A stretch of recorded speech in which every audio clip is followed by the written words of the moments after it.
Hello, everyone. Thanks for joining us today. Today, we're going to be talking about data and how to get more out of what we already have is our topic for today. My name is Brian Chris with DR McNatty, and I'm joined today by Dave Matting, DR McNatty, Chief Technology Officer and VP of Innovation and Strategy. Dave, how you doing today? Good, I'm doing well. The sun is shining and it's a good day. How are you doing? I'm doing well. Sun is shining here too in California, so it's always a good day out here, it seems like. But Dave, today I want to kind of jump into a topic that you and I have been, with DR McNanny now for several years, and I wanted to get into this topic of the data. And it seems today, just a trend that I'm noticing is that today more and more organizations, they want more out of the data that they have. They've been collecting it, and now the demands of what they want on that data are becoming greater and greater, and they're seeming to take into account the value of data as an asset. And with that, they're having higher demands of what they collect, how they collect it, and what the output is going to be. And I'm curious to just get your opinion to start us off on, do you see that trend as well? And why is it important for organizations to leverage this data? Yes, it's definitely a trend that's continuing, and in some ways it's accelerating.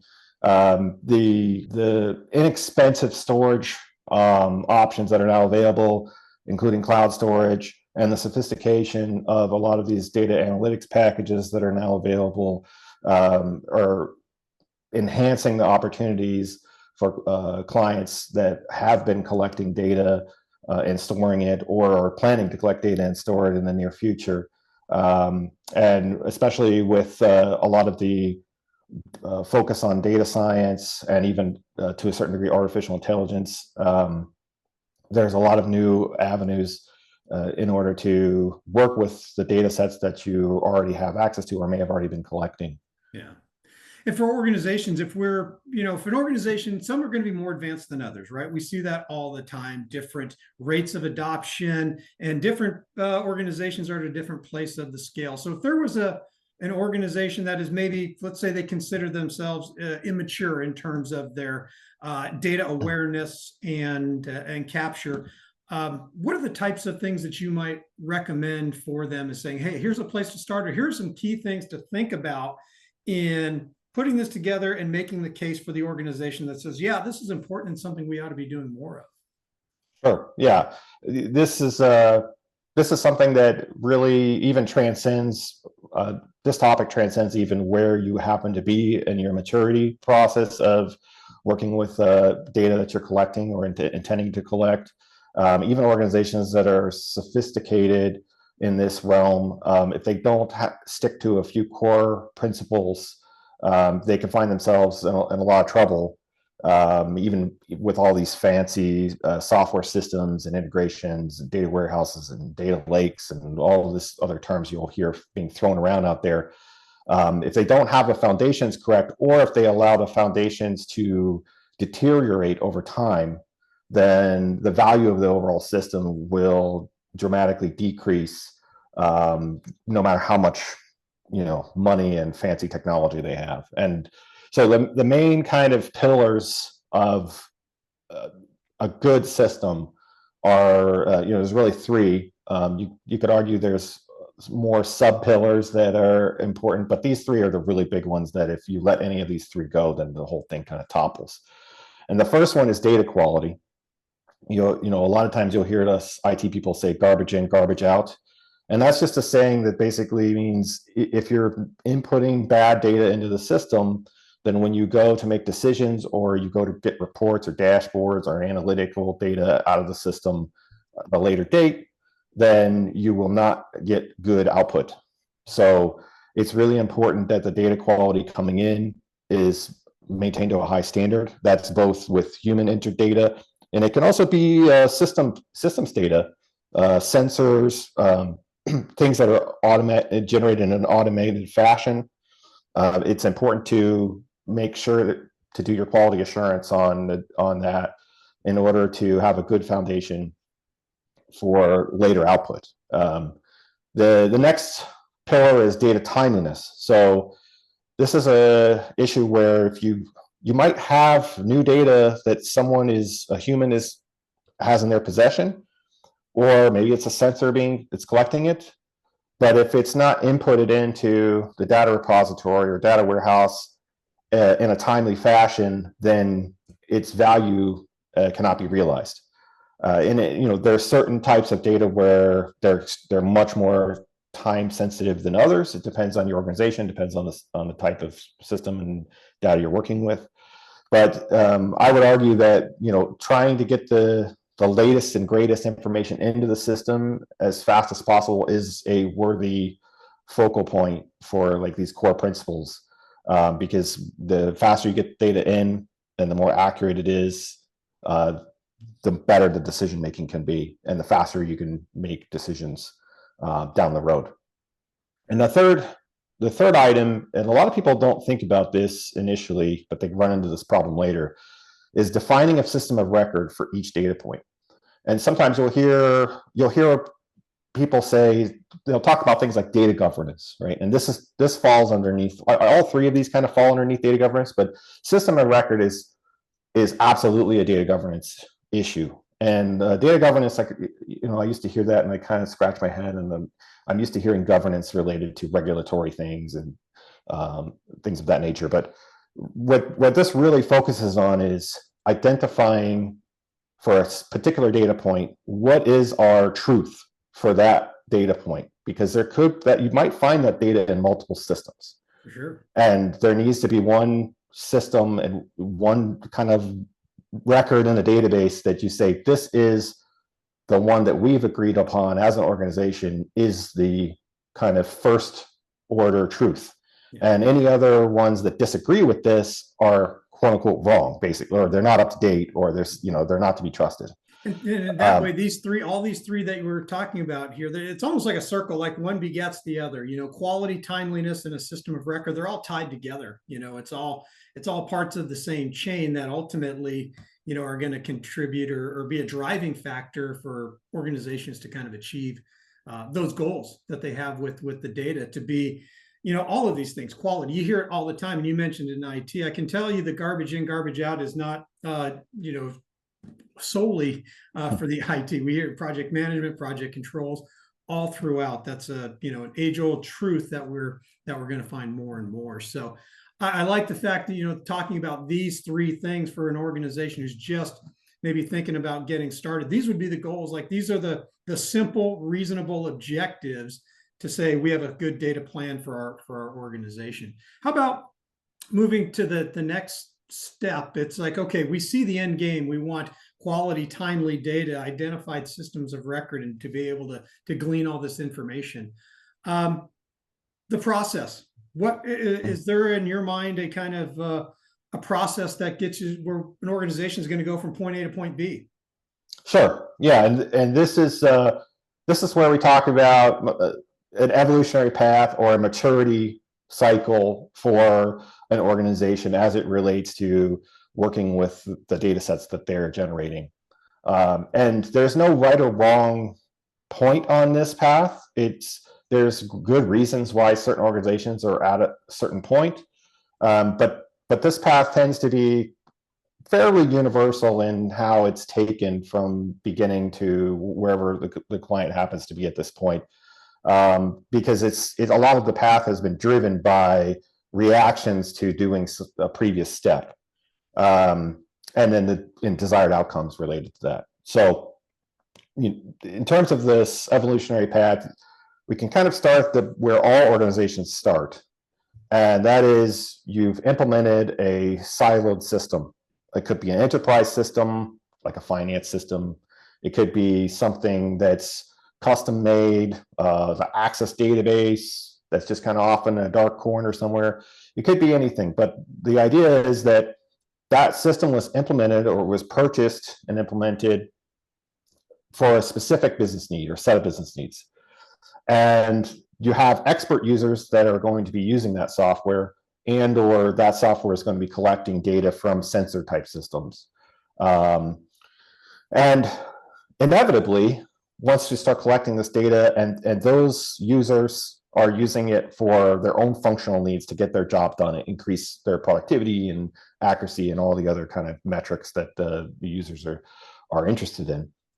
Inevitably, what happens is you have different systems that have overlapping data sets, or they have overlapping functionality, or there's a need for one division of the company or one type of user to see into another system that they're not an expert user on, but they may only need 5-10% of that data. Great example would be project management versus finance system. A lot of times the finance people would be very interested in how close to completion something is that they have a budget tied to or a spend tied to. And vice versa. That data could also be very interesting to the project management team. I mean, I know projects are going to want to know how much has been spent and find out, those invoices are coming not to the job sites necessarily, but they may go directly to finance. How much has been paid, how much has been spent. Absolutely. That's a core tenet, I think, for a project manager that they all want to know.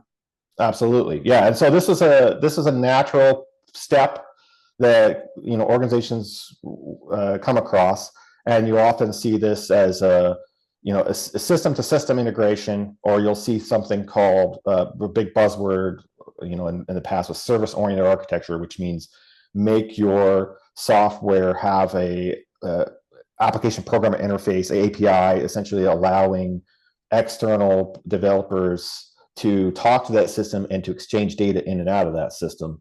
And that evolutionary process generated new kind of capabilities within an organization, because now I don't have to call you. You're in finance and I'm in project management team, and I don't have to call you up and have a long discussion about where, like, all these different items that I have a certain amount of work that's done versus what you have in the project and cost side, or the project cost or budget side in the finance system. Now this stuff can all be exchanged within the systems, and you in the finance system can just run the report out of the finance system and see the related project management data, right? So we're still in the functional realm between two groups of users. But the nice part, it seems like with a lot of today's modern software, that those APIs, web services, they're a fundamental part of every application that we're using today. So this feature is not unique to one particular software or another. It's almost it's present with everything we're using. So this capability is literally there for everyone to take it. Absolutely. This is almost ubiquitous, especially with the enterprise system. They'll have web services and APIs and things like that are all related to exchanging data in and out of that system. And this was a big push. The service-oriented architecture push was a big push maybe 10, 15 years ago, that we're getting the fruit born from that at this point, where pretty much any new software is designed with this in mind from the beginning. Yeah. So with that in mind, something interesting happens. Now we have cross-pollination between systems, and each system is getting reports out of its own reporting system that has some data that's from another system. And inevitably what happens is upper management becomes curious about this, because it's like, well, wait a minute, now I can get integrated reports that span across systems and give me a more complete picture and a more complete level of situational awareness of what's going on out of these systems. And so oftentimes what would happen from there is you end up getting ad hoc data warehouses and like reporting databases and things like that are built for this purpose in order to deliver management the integrated reports across these systems for their own decision support and their own awareness of what's going on. That creates a lot of, we're kind of like, you talk about siloed systems. This is now siloed reporting systems that are scattered throughout the organization. And eventually the IT boss, the next kind of evolution is the IT boss sees all of these scattered reporting systems laying around. And they oftentimes have to support this. And there's oftentimes different, maybe one division uses a certain type of visualization and reporting tool, and another one uses a totally different one. And so there's no standards. And so the IT people generally at a corporate level try to standardize on everything and try to centralize everything, because that's how they can more easily support these environments. And when you say support, they can be more efficient. They don't have to know 20 different disparate systems that kind of have sprawled across the enterprise. The more there's standards, the more they can be functional for all of the business units, and they don't have to have this vast knowledge across a lot of different systems. And that's the push, is right with that's their focus. So that we're now sitting in their chair for a minute and thinking about, well, why are they pushing for this? Like, why are they pushing for a single platform and trying to push everybody to put their stuff in one platform and use one reporting tool, et cetera? And the initial thought process tends to be, we need to standardize, because otherwise I got to hire 20 people across different types of technology stacks in order to support all this stuff. And you're just kind of herding cats. And like you said, it's an efficiency and it's a cost issue. A lot of times IT departments are pure cost centers for organizations, so they're always getting their budgets squeezed. And so their thought process tends to be centralize and standardize. And so you'll see in kind of, you may recognize your organization going through some of these steps as we go through here. These are very natural steps that have happened, and there's very natural reasons why they've happened the way they've happened in the order they have.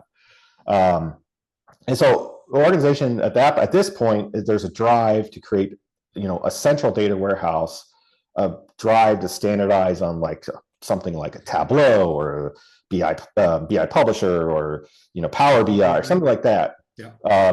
And this pushes to try and eliminate all of these ad hoc reporting systems and drive a centralized integration. So once that's in place, the natural consequence oftentimes is, well, we've put all this data in this big data warehouse, but it's slow and unwieldy in order to actually report directly out of, to do reports, dashboards, things like that.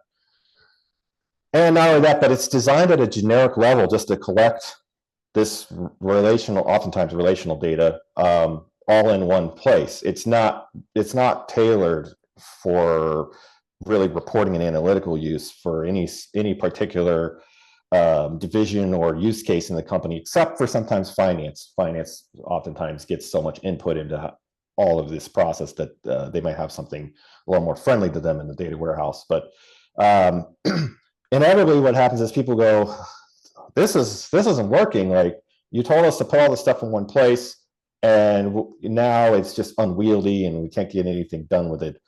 And the natural consequence of that is something called building something called data marts. And a data mart is essentially a purpose-built analytical database. Typically, it's done for a division or a team within the organization that has specific use cases they're trying to accomplish with their reports and dashboards. And they don't need this huge data warehouse, and they don't need all the problems that are coming along with it. They just need a very specific set of things. And so what tends to happen is data marts are built that are essentially a subset of the data warehouse, and it takes the data from the data warehouse. And all the reporting and dashboards for these use cases are done through these data marts. And what you'll see it over and over again, and this is one of my things I've observed in IT for a long time, and it spans topics in IT, but you'll see this ebb and flow of centralization and decentralization. Centralization, and then, oh no, we're moving to self-service and DIY, and then they go, oh, it's chaos, and then they move back to centralization. And it's happened even back when you talk about the dawn of computing, corporate computing, where they started out with these big supercomputers, and all you had was just like a green screen terminal and a keyboard, but you didn't have a PC. There was no computing power on your desktop. It was just that keyboard and mouse were connected to basically a big supercomputer. And eventually they said, this isn't working, it's too expensive, it's not flexible, it's not dynamic enough. And then they go to PCs, where everyone had a desktop on their desk with their own computing power. And so this process of decentralization and centralization occurs throughout topics, and you'll see it here in the data topic, if you think about it in your mind, as you continue to see things over the next 5 or 10 years with these topics, you'll see this theme where we're either headed towards centralization or decentralization. And right now we're heading toward decentralization again with topics like data mesh and self-service reporting and all these sort of things. Yeah, I can definitely, that makes complete sense. There's progress, and we want to kind of democratize the information for users, to allow them to benefit from it. But the more it kind of sprawls, the more they lose, the control is lost. And so getting back to the efficiency and managing the sprawl, and then it's going to come back together. And so that cycle, I can definitely see, organizations going through that over and over. If I want to talk about the architecture of, how will these systems necessarily come about? What would it look like? Yeah, so this is up on the screen, we have a fairly simplified architecture, but this is a good place to start. The architectures can, of course, be varied and can be extremely complex. Doesn't have to have only a sole data warehouse, could have multiple. But this is a good place to start in order to get the concept of a centralized flow of data, and then from centralization, then how it becomes decentralized again. So when you look at on the left side of the screen, you see these external sources in green, S1, S2, S3, S4. You can think of these as database repositories, or it could be file or document storage, whatever it happens to be. It could be sensors.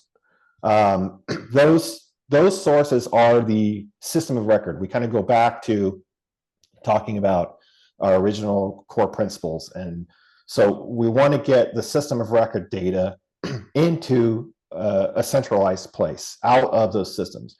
And people may ask, well, why don't we just pull our reports and dashboards and stuff right from the source rather than stick this stuff in a data warehouse? And there's a couple of reasons why, but the most important reason is we don't want to impact the performance of those production systems where data is being entered and worked with on a daily basis in real time. Oftentimes, there's some acceptable delay in reporting data. It does not have to be right, like, Brian just entered it and 5 seconds later I have that updated in my report. And the benefit of accepting a little bit of a delay and getting that data over to the reporting systems is that you do not have any impact on the performance of the core systems. So how do you avoid that? Or is that by the frequency? Is it the amount of data? Some sort of combination? Is that part of the decision making of the architectures? How often does S1 need to feed through the ETL into the data warehouse? Do we need it 5 times? Do we need it every hour? Do we need it once a week? And how much data are we limiting it to? We know a database like a P6 database has mountains of information that we could choose. So we have to be selective in what we're looking at. And that's part of the integration design, correct? Absolutely. Yeah. And the cool thing is you can be highly selective on this. You could say, this data item A, I need to know like right away when it changes. And then data item B in the same database, be in the same database, data item B, where we can get that at the end of the day. And you can configure your integration such that you're pulling those at different times or different frequencies.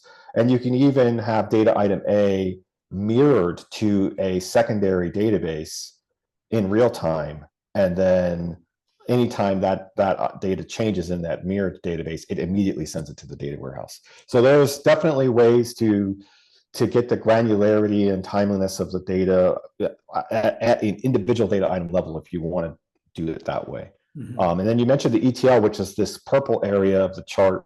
That stands for extract, transform, load.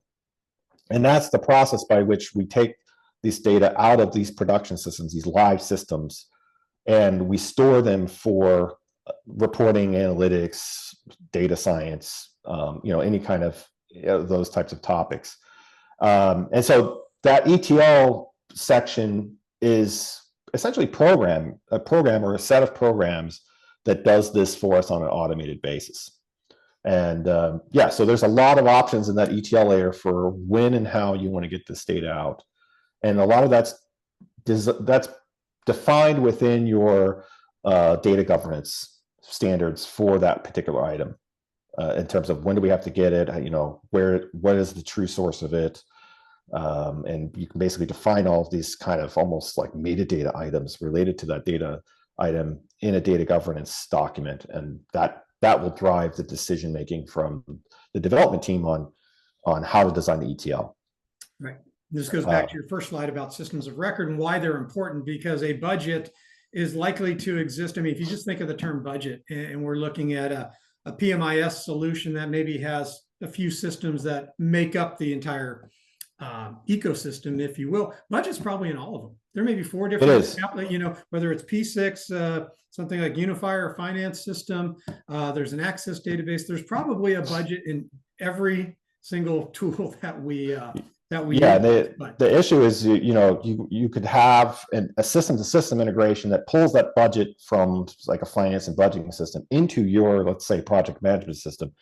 But that field may not be read-only in the project management system. Someone might be able to change that, or there may be some automated process within the project management system that when you click X, Y, or Z buttons, it makes a change. The system itself does a recalculation and makes a change.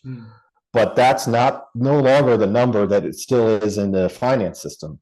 And that's where you can run into issues where it's like, well, these two numbers are allegedly talking about the same thing, but they're different numbers. Allegedly, right? Allegedly, being the operative word.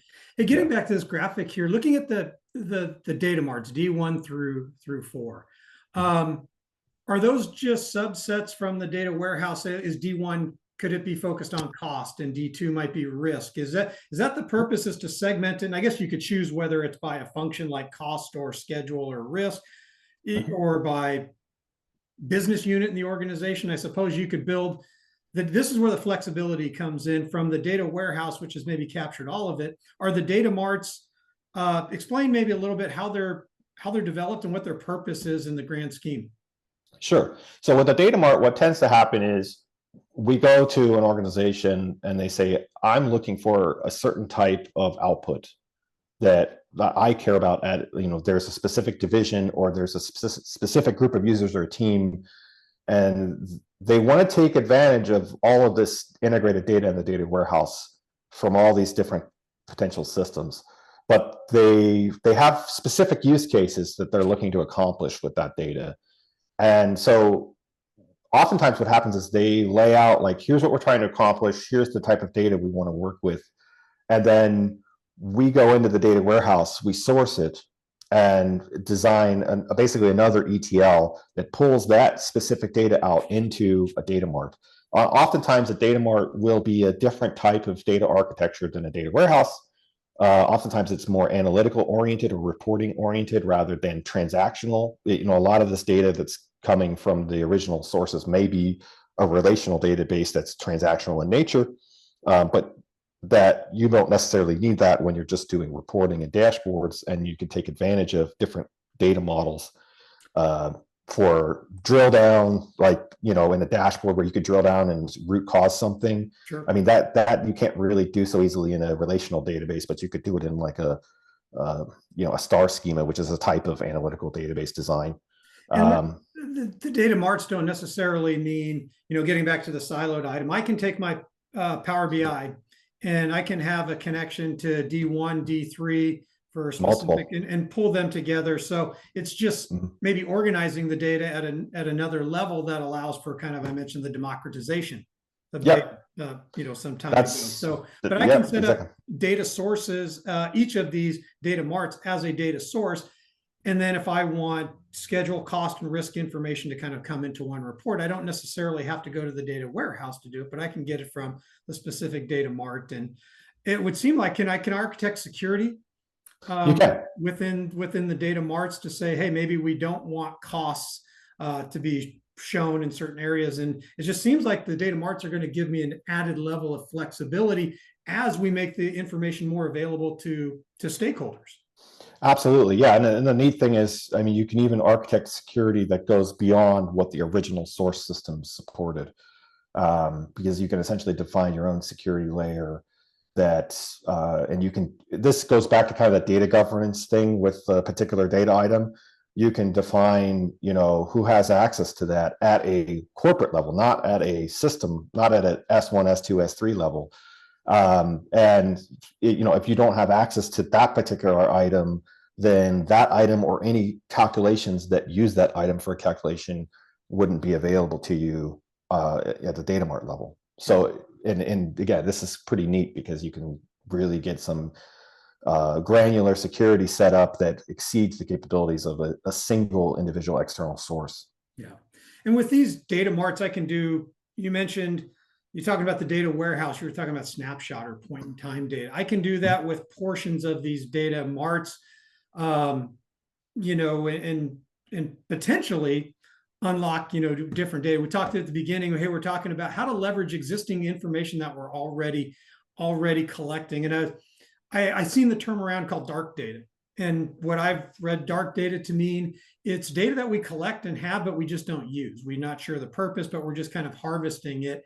And part of what I think organizations are realizing is that we have more information than we think. And can we look at it differently to try to glean some new topics or new information that can basically get us to look at problems in a different way and to see how we are managing the projects in a new way. I wonder if maybe you can talk about, now that we're having all this data, we're talking about more data is being collected and stored all the time.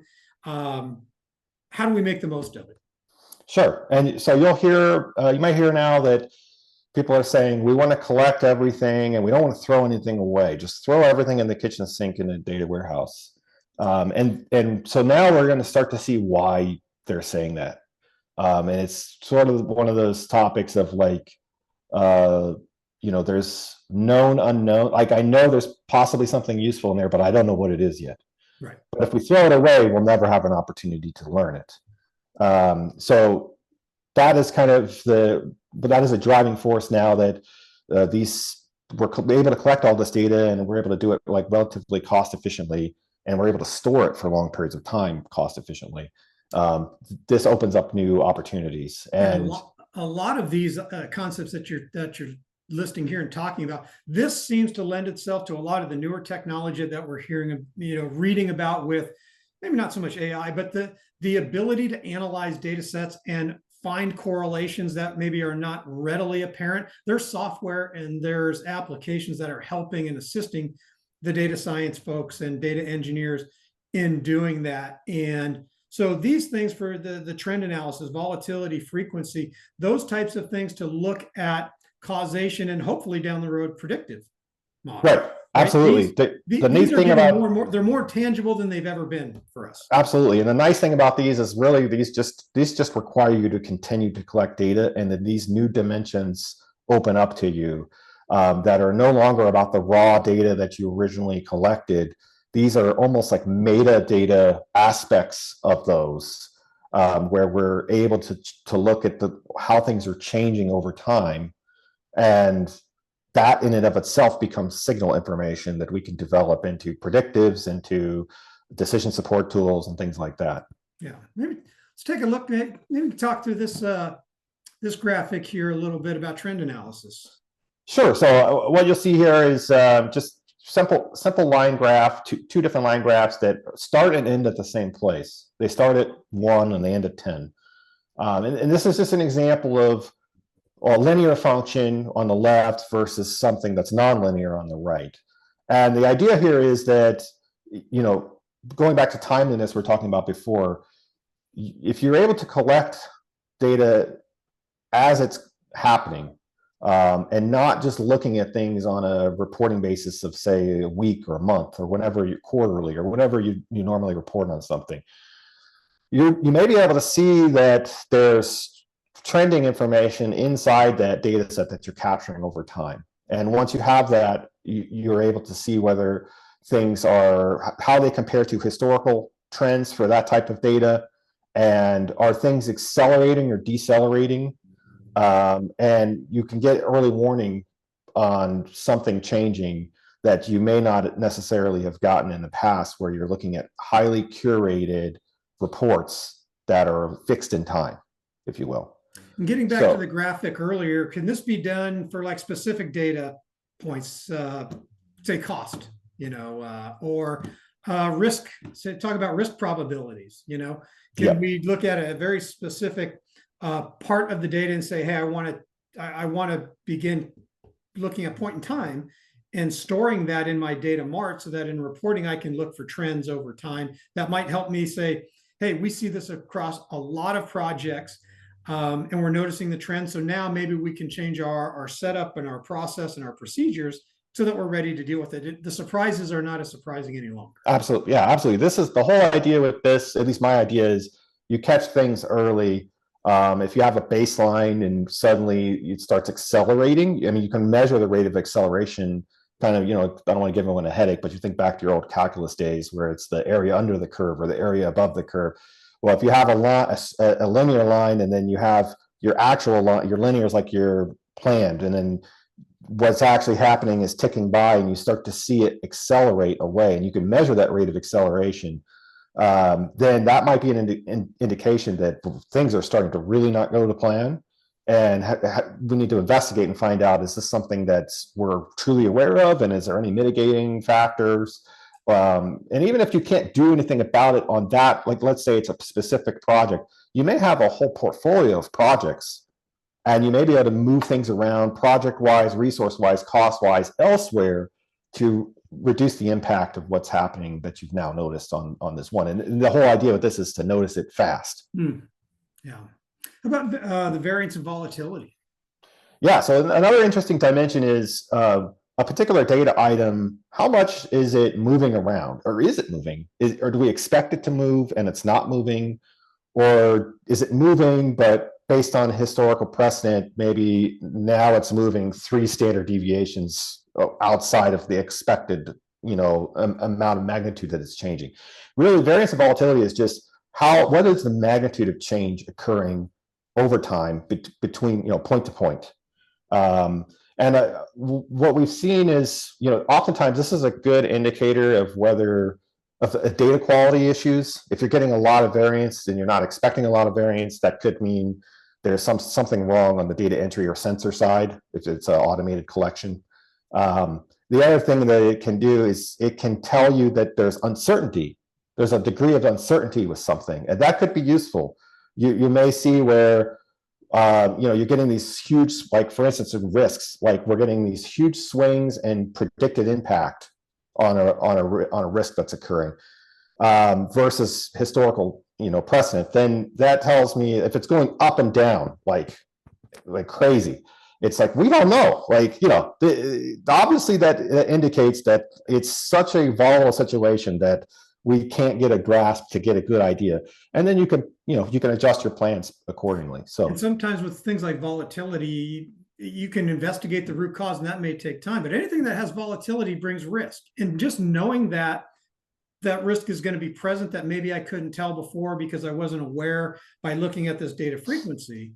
That would be a good example of saying, hey, this is data we have, and using it in a different way to maybe more accurately predict when do I need to update my risk register for a probability, because I'm seeing the volatility. And anytime there's that, well, I guess call it unpredictability. Well, that's what risk is, right? It's the ability to manage what we can't foresee or what may or may not happen. If it was certainty, there wouldn't be any risk. And these types of analysis, I think, are really interesting because they can tell us the extent of what that volatility. What is the extent of our risk?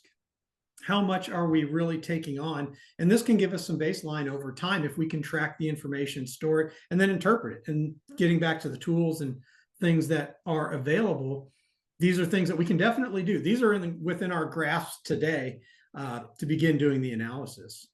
Absolutely. How about frequency?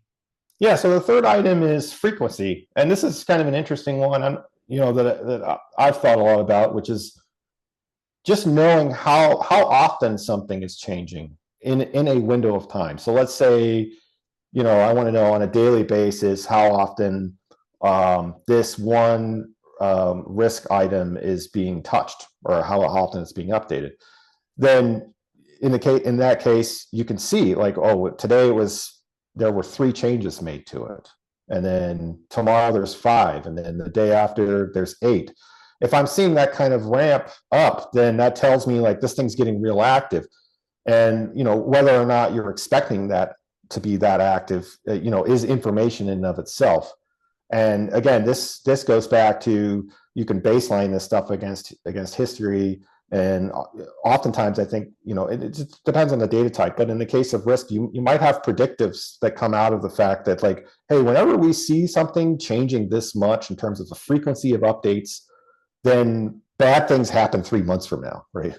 Mhm. And in the history, maybe bad things happen and we had no idea. We didn't have a handle that bad things were going to happen in 3 months, and we got hit by the freight train 3 months from now. So, and again, this is also useful for the lack of change. You might be expecting something to start, like you're expecting a certain type of project activity to start. It always starts, and it's always active to a certain degree. And then you find out, like, well, there's no change going on.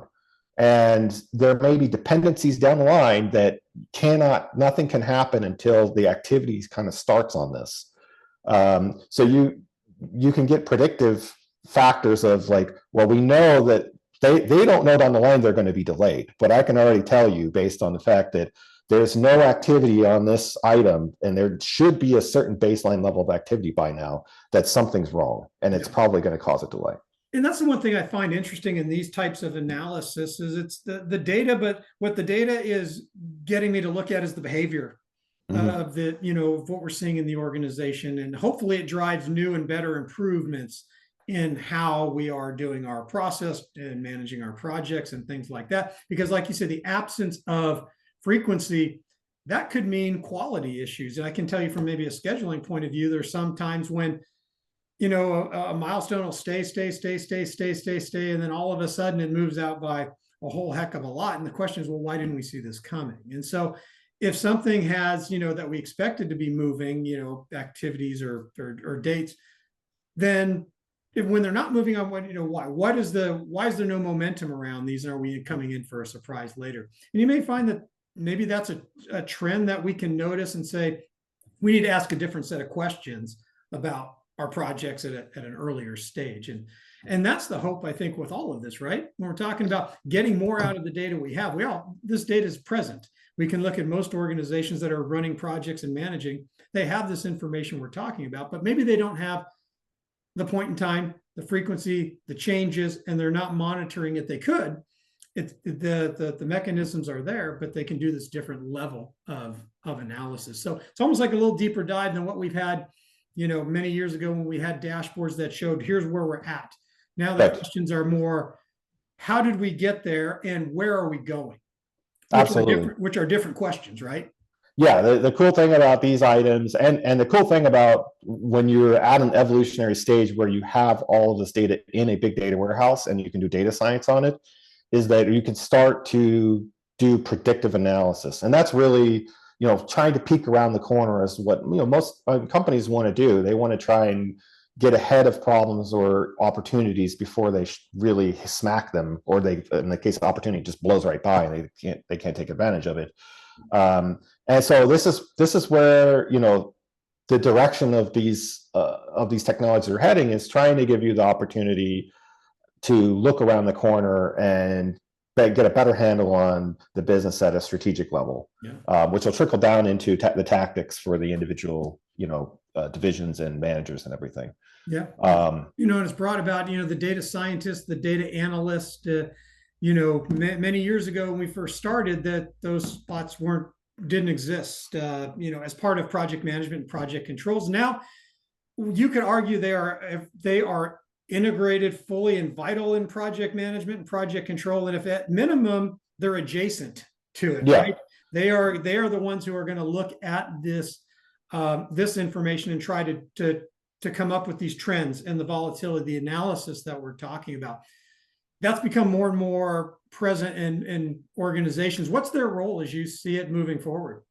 Sure. Yeah, you might hear more and more about data scientists and the data scientist jobs. Like, people are trying to recruit them, and there's not that many of them because, like you said, this is not unusual in the academics fields to have people doing this sort of research on data, but in the commercial field, it was sort of unusual, except for maybe finance and kind of Wall Street and stuff like that, just because the companies didn't have the data trove and they weren't storing it to even have this person or individual group of people be able to do the things that they do.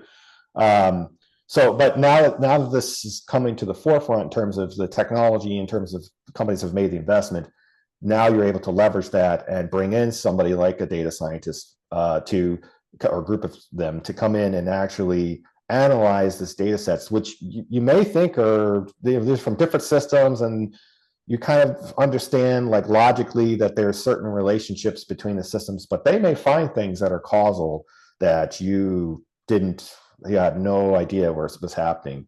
I mean, you and I had discussed a particular client that is doing essentially sentiment checks on their employees every morning to find out like, hey, how are you feeling? It's very simple, quick surveys, just from an HR perspective, right? And they're storing that data.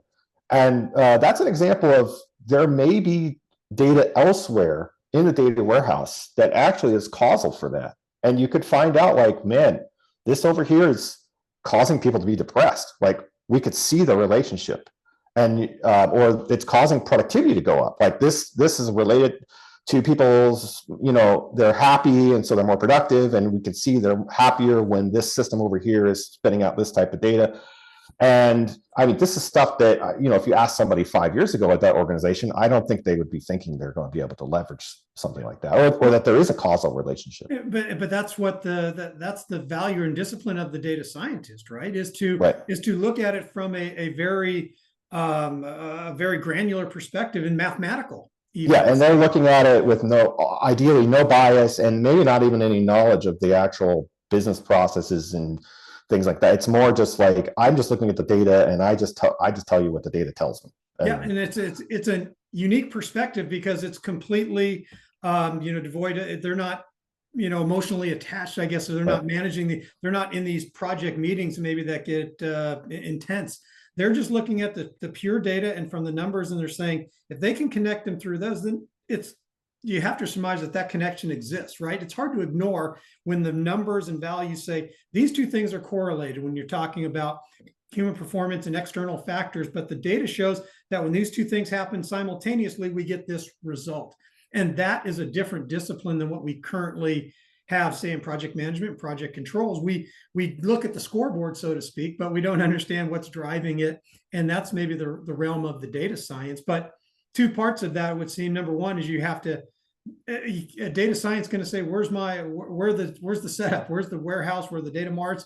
Where do I have access to these to do my thing? But it's definitely a discipline that I believe is now, like I say, if it's not fully integrated into project management and project controls, it's certainly adjacent, right? Right.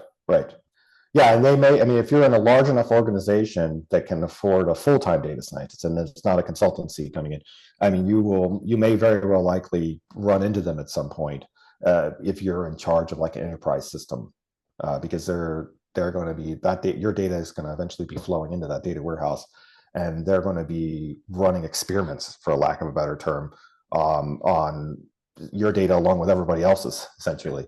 So the other item was, and we have it listed here, is root cause investigations. This is a different approach. So the data scientist is like the pure math person, pure math and science. Like I'm just coming in, I'm just looking at the numbers. Numbers tell me this. The root cause investigation, it would be probably the more traditional way, where something either went really, really poorly or really well, and management's asking why. And so then we're trying to follow the cookie crumbs to figure out, is there a root cause for why this went really poorly or really well? And if there's able to be a determination and there's causal links that are established, then oftentimes there's KPIs and key performance indicator that's developed, could be a whole group of them, that basically we could see that this KPI does this, then the really great thing happens, or when it does this, the really bad thing happens, right? And then the idea is, okay, now we need to predict the KPI, or we need to at least measure it and stay on top of it. And if it starts to move, we know, to look closer. And so this can also benefit hugely. This is another approach that can benefit hugely by what we've discussed, because with this treasure trove of data, including the type of metadata we've been talking about, you're able to more completely do root cause analysis and be able to find these things and develop predictive models. Yeah, and truly, it's like organizations. We both hear it all the time. They want data-driven decisions. Organizations are striving more and more to be data-driven, and these two examples and what we've talked about today are really, the lead up to that. To be a data-driven organization, this is kind of the path that we want to go down, and what we want to help organizations do with the data and looking deeper in it. I really like the root cause investigation part of this, because I think there's genuine value in that, in looking through the information. And there's the book I've shared with you, that you have more data than you think. How to measure anything. That's the tenet of that is you always have more data than you think. And when you really start to understand how to dive into these root cause investigations, it's amazing how much data you really do have, and the way to start looking at the problems and delivery of those projects. So to me, it's all very timely, and it lends itself to a lot of what we're going to see today, but what we're going to see going into the future. It's only going to improve. And I think it's a good idea for organizations to be looking back, think back to the evolutionary steps like you were talking about earlier, and think, where are they on that, and how do I get to a deeper level where we are data driven, and we can explore these options. And not every path will lead you to the holy grail, but you'll be surprised at what you might find is one key metric that improves behavior or performance of projects, both either for the organization or the individuals. And that enough can be return on investment. It can save money, it can save time, it can improve efficiencies. There's all sorts of ways that this information can be valuable if it's used. And I think that's kind of really the point that you've been making today. So very much appreciate it. We're going to be just about out of time. You have any kind of closing thoughts you want to share? No, I think you summed it up really well. I think kind of potential takeaways from this is, where are we on that evolutionary path as an organization? Do we want to move down that path if we're not at a point we want to be at?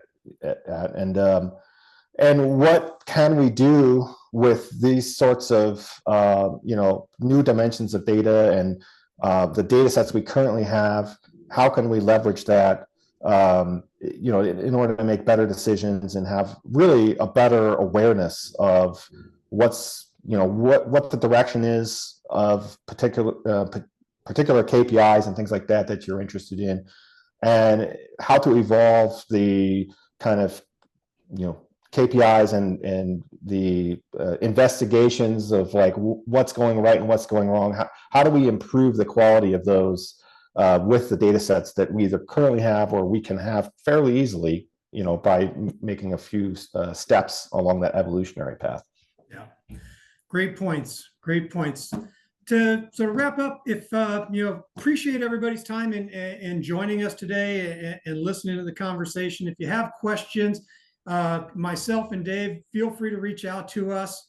If you have ideas for future webinars that you would like to participate in, we'd love to engage more with the greater the industry and have some folks on to participate in these kinds of discussions.